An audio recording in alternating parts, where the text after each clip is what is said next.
ஐயோ, சீக்கிரமா கதவை உடைங்க.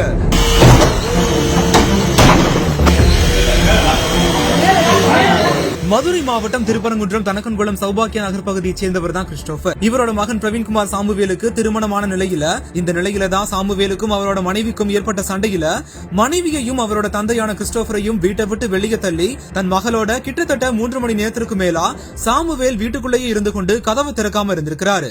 மேலும் அவர்கிட்ட இருந்து எந்த பதிலும் வராத நிலையில பதற்றம் அடைந்த அவரோட மனைவி உடனடியா காவல் நிலையத்துக்கு தகவல் கொடுக்கவே விரைந்து வந்த காவல்துறையினர் சாமுவேல் கிட்ட பேசி கதவை திறக்க நீண்ட நேரமா முயற்சி பண்ணிருக்காங்க. ஆனாலுமே சாமுவேல் கதவை திறக்காததால திருப்பரங்குன்றம் தீயணைப்பு துறையினர் வரவழைக்கப்பட்டு ட்ரில்லிங் மிஷினை பயன்படுத்தி வீட்டோட மெயின் டோரை உடைச்சு உள்ள போயிருக்காங்க. காவல்துறையினர் உள்ள போக போக சாமுவேல் இன்னுமே உள்ள போய் அடுத்தடுத்த கதவுகளையும் தாழ்பால் போட்டு ஆட்டம் காட்டியிருக்காரு. தொடர்ந்து ஒரு வழியா எல்லா கதவுகளையுமே உடைத்து உள்ளே சென்ற அதிகாரிகள் அவர்கிட்ட இருந்து அவரோட மகளை பத்திரமா மீட்டிருக்காங்க.